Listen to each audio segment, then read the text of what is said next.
जित देखो उस रब की ही माया।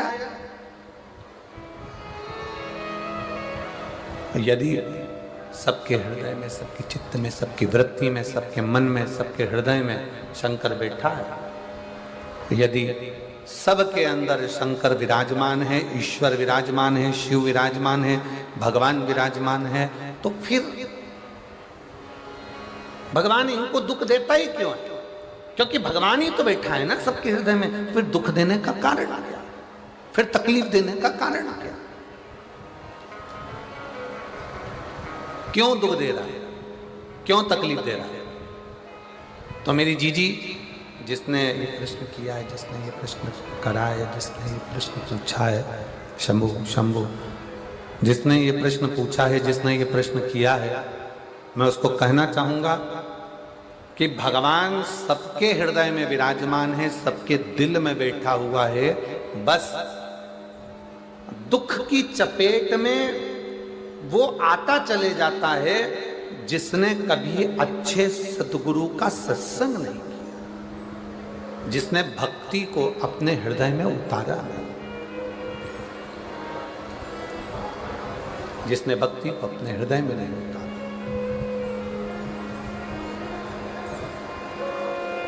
गुरु नानक देव जी ने एक बात कही अपनी वाणी में,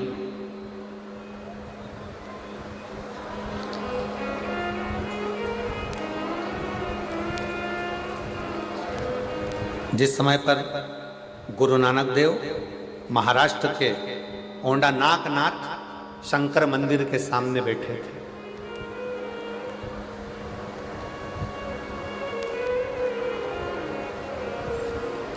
जिस समय पर गुरु नानक देव जी ओंडा नागनाथ महाराष्ट्र के शिव मंदिर की साक्षी में बैठे हुए थे, तो वहां पर उन्होंने संत नामदेव जी से कहा था कि व्यक्ति भटकता कब है? जब उसकी भक्ति में कुछ कमी रह जाती,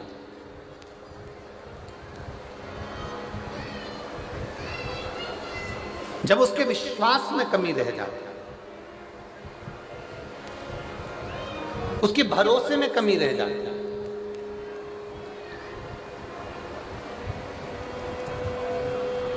और विश्वास में अगर कमी है, भक्ति में अगर कमी है, तो व्यक्ति डोलेगा, व्यक्ति भटकेगा। और यदि विश्वास पक्का है, भक्ति पक्की है, दृढ़ता पक्की है, तो व्यक्ति नहीं डोलेगा। कितना सुंदर कहा है, आपका विश्वास यदि महादेव के प्रति है, आपका विश्वास यदि परमात्मा के प्रति है, आपका भरोसा यह पक्का है कि मेरे सनातन धर्म में जो 33 कोटि देवता हैं वो मेरे लिए बहुत कुछ कर सकते हैं, तो तुम दुनिया में कभी नहीं भटकोगे, दूसरी धर्म की ओर नहीं जाओगे, आप नहीं भटकोगे।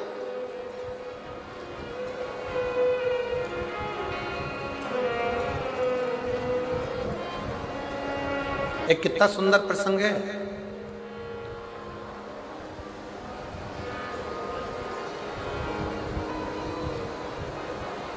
मध्य प्रदेश की भूमि पर जन्म हुआ था बैजनाथ मिश्र का।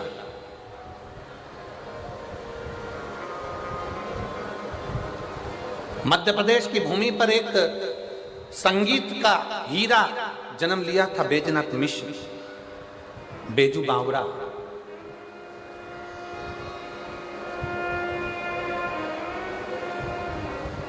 और ग्वालियर के राजघराने में वो बेजू बावरा अपनी संगीत की कला देता था।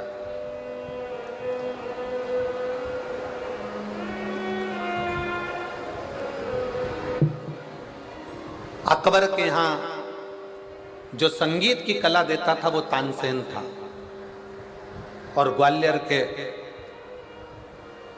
राजघराने में मानसिंह के उस राज्य में, ग्वालियर के राजघराने में अगर कोई संगीत की सेवा देता था तो वो बेजू बावरा था।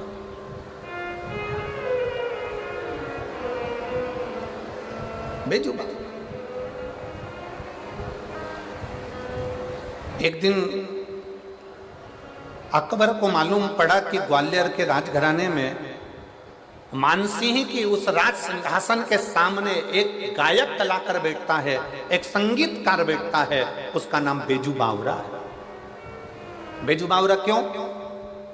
किस लिए? क्योंकि वो संगीत में इतना डूब गया था, संगीत में इतना डूब गया था, इतना संगीत में डूब गया था कि 24 घंटे वो संगीत की कला से बाहर ही नहीं निकल पाता था। तो लोगों ने उसे पागल कहना प्रारंभ कर दिया, बावरा कहना प्रारंभ कर दिया। नहीं तो उसका नाम था बैजनाथ मिश्र।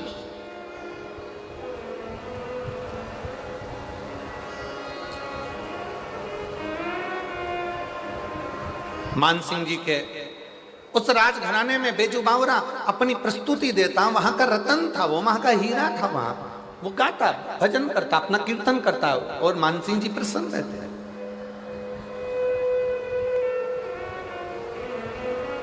महाराज, अकबर को मालूम पड़ा, जरा देखिएगा कितना विचित्र कथा है, बहुत सावधानी से सुनिएगा जरा। ये उनके मुंह पर, ये कथा उनके मुख पर थप्पड़ है जो कहते हैं सनातनी पत्थर की पूजन करते हैं। ये कथा उनके मुख पर थप्पड़ है, जो कहते हैं कि पत्थर की पूजन करते हो तुम हिंदू, तुम सनातनी पत्थर को पूजते हो। बेजू बावरा ने अकबर के राजघराने में जाकर बताया था कि पत्थर की पूजन का प्रमाण किया।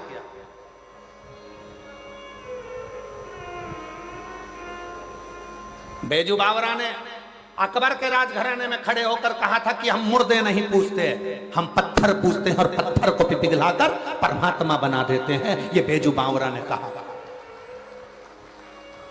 ये बेजू बावरा कहता है।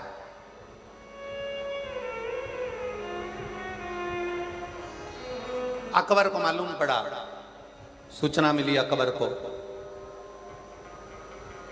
और अकबर ने अपने यहाँ गाने वाले संगीतकार तानसेन को देखा और तानसेन को देखकर कह दिया कि हमारा संगीतकार तानसेन के आगे सब फीके हैं। ये बेजू बावरा जिसको लोग पागल कहते हैं, ये तो बैजनाथ मिश्र है, पर लोग इसको बावरा कहते हैं, पागल कहते हैं, क्योंकि सही में इसमें बुद्धि नहीं है। अकबर कह रहा,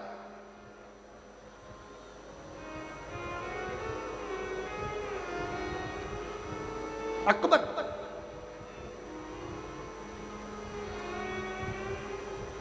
अकबर के हृदय में थोड़ी सी ईर्ष्या जागृत हो गई।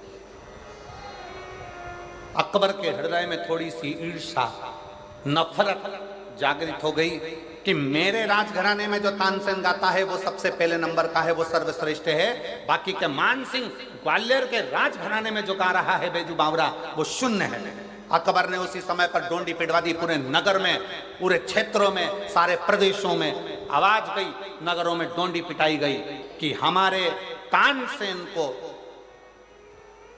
सम्मुख में बिठाकर हम संगीत की परीक्षा करना चाहते हैं। जो जीतेगा उसको रत्नों से तोल दिया जाएगा और जो हारेगा उसको मृत्यु दंड दे दिया जाएगा। जितने संगीत वाले थे उसमें से कोई संगीत वाला जाने को तैयार नहीं हुआ कि ऐसा रतन किस काम का, अगर हार गए तो मृत्यु दंड, मिल जिंदा रहे तो रतन, तो मतलब क्या? कोई संगीत वाला नहीं गया। 4 बार पत्र मानसिंह जी के यहाँ भेजा गया, 4 बार पत्र राजा मानसिंह ग्वालियर नरेश के पास भेजा गया कि आपके यहाँ पर बेजू बावरा संगीत का मर्मज्ञ है, उसको भेजिए। बेजू बावरा के पास सूचना पहुंची। राजा मानसिंह ने कहा, अकबर ने एक परीक्षा रखी है, तानसेन को जो हराएगा या जो हारा उसको मरना है, और जो जीत गया उसको ही रतन से, हीरे से, पन्ना से, माणिक से, रत्नों से तोल दिया जाएगा। बेजू बावरा, मानसिंह जी ने कहा, हमारा मन है बेजू बावरा, तुम जाओ उस अकबर की राज सिंहासन पर जाकर तुम अपनी संगीत की कला दिखाओ। बेजू बावरा ने कहा मानसिंह जी से, क्योंकि बेजू बावरा शंकर का परम भगत था, शिव का भगत। बेजू बावरा बैजनाथ मिश्र, उनके पिताजी शंकर की उपासना करते थे, उनकी माँ शंकर की आराधना करती थी, वो स्वयं शिव की आराधना करते थे। शंकर पर एक लोटा जल, शंकर की भक्ति करना, शिव की आराधना करना, शंकर के मंदिर में बैठकर शिव के सम्मुख में, शंकर की साक्षी में, नटराज की साक्षी में अपनी संगीत की कला का आनंद लेते थे। जो गुरु सिखाते थे वो बेजू बावरा शिवालय में बैठकर शंकर की साक्षी में अपनी संगीत की कला को निखारता था, अपनी संगीत की कला। और शिव महापुराण की कथा कहती है, शंकर की कथा कहती है, अगर बच्चा पढ़ने में कमजोर है, बच्चे का विवेक कमजोर है, बच्चे की बुद्धि कमजोर है, बच्चा सक्सेस नहीं हो रहा, सफलता नहीं मिल रही है, उसका जॉब नहीं लग रहा है, कहीं वो आगे बढ़ नहीं पा रहा है, तो उन बच्चों से निवेदन है, शंकर के मंदिर में एक लोटा जल चढ़ाओ, थोड़ा सा जल झेल कर नंदी के पास बैठकर उस जल का आचमन करना प्रारंभ कर दो। तुम्हें खुद मालूम पड़ने लगेगा कि तुम जो पढ़ रहे हो तुम्हें याद होना चालू हो जाएगा, तुम अच्छे से अच्छे नंबर पाकर आगे बढ़ना प्रारंभ कर दोगे। विद्या अध्ययन भी करो, खूब पढ़ो, लगनता से पढ़ो, अपना कर्म करो, रात दिन एक करो और शंकर जी पे एक लोटा जल चढ़ाकर पीना प्रारंभ करो। जो माताएं कहती हैं मेरी याददाश्त कमजोर हो गई, मैंने सामान यहाँ रखा था भूल गई, ना जाने कैसे सामान भूल गया, ना जाने कैसे ऐसा हो गया। जो माताएं कहती हैं, भाई लोग कहते हैं हम भूल जाते हैं, याददाश्त कमजोर हो गई, 60 के ऊपर के हो गए इसलिए याददाश्त चली गई, नहीं, अगर आपकी याददाश्त जा रही है तो आप शंकर जी को एक लोटा जल चढ़ाना प्रारंभ करो। अपने घर से जल भरो, शिव के मंदिर में जाकर चढ़ाओ, उस जल को झेलो, नंदी के पास बैठकर आचमन कर लो, उसको पी लो। आपको खुद मालूम पड़ेगा 20-22 दिन में, 1 महीने में आपको अंतर दिख जाएगा कि मेरी याददाश्त अब पहले जैसी थी मजबूत, वैसी की वैसी और हो गई, अब मैं भूल नहीं रही, अब मैं भूल नहीं रहा हूं। बैजनाथ मिश्र जी के, बेजू बावरा जी के माता पिता ने बेजू बावरा को शंकर के मंदिर में बहुत रुचि प्रदान कर दिया। बेजू बावरा तो शिव का उपासक भी था और गायन में भी प्रबल, शिव भक्ति भी और साथ में गायन। शंकर को नटराज मानकर जो गायन की विद्या करता बेजू बावरा, कहा बेजू मेरा मन है। मान सिंह जी बोले जाओ उस अकबर के दरबार में जाओ और तानसेन के सामने संगीत की परीक्षा है, जाकर उत्तीर्ण होकर आओ। जाओ। बेजू बावरा ने विचार किया कि मानसिंह जी को क्या बोलूं, क्या बोलूं मैं राजा मानसिंह, क्या कहा जाए राजा मानसिंह जी को। और बेजू बावरा ने राजा मानसिंह जी से कहा आपकी जैसी आज्ञा हो मैं वो करने को तैयार हूं, पर एक निवेदन है महाराज, एक निवेदन। बहुत सावधानी से कथा को सुनिएगा, ये दिल को छूने वाली कथा है, हृदय को छूने वाली। महाराज मैं अकबर के राज्य में, मैं अकबर के प्रदेश में जाकर मैं परीक्षा देने को तैयार हूं, पर बात एक ऐसी है कि जो हारेगा, जो हारेगा, जो हारता है उसको मृत्यु दंड मिलेगा, मृत्यु दंड।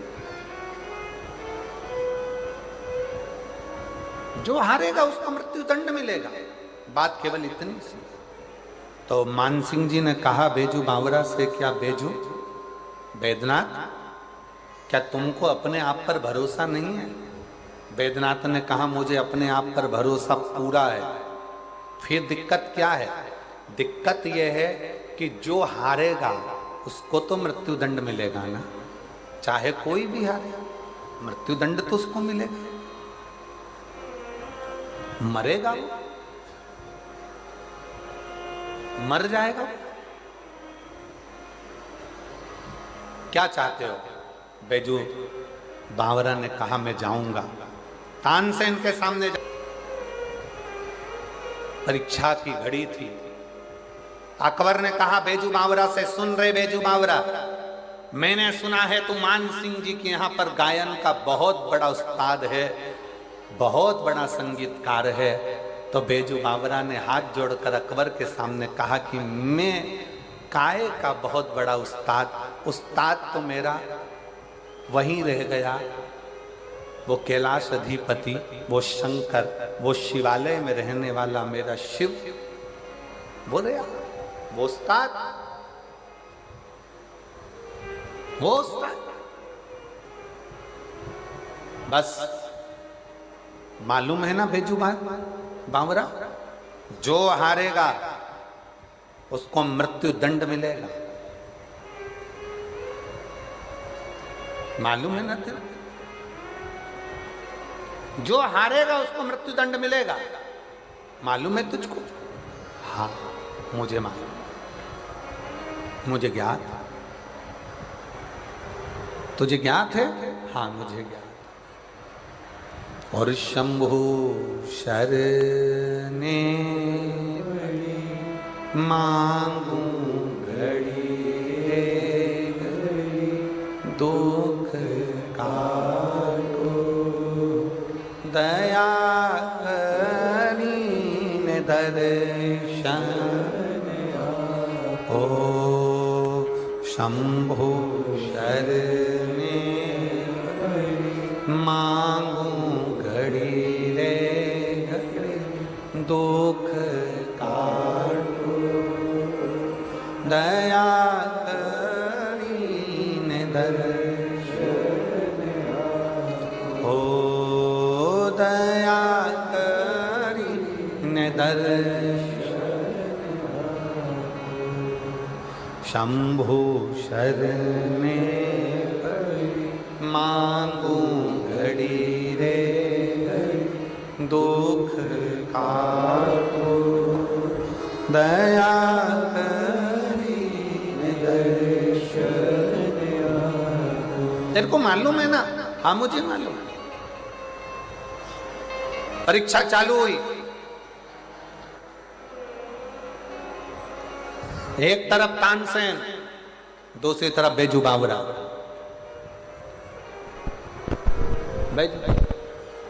परीक्षा चालू। तानसेन ने जो राग छेड़ा, ऐसा राग छेड़ा तानसेन ने कि जितने दीप लगे थे वो दीप जलना प्रारंभ हो गए। सारे दीप जलना प्रारंभ।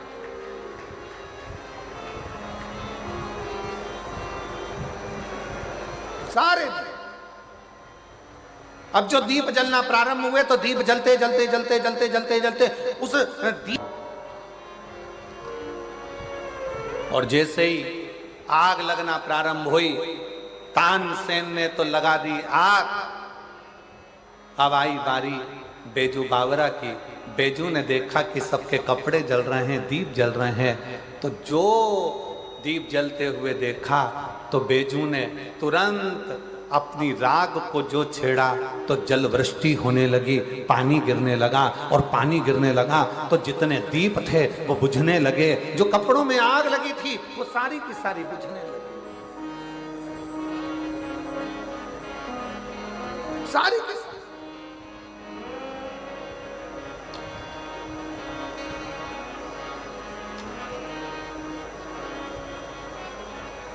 कपड़ों में जो आग लग रही थी वो बुझ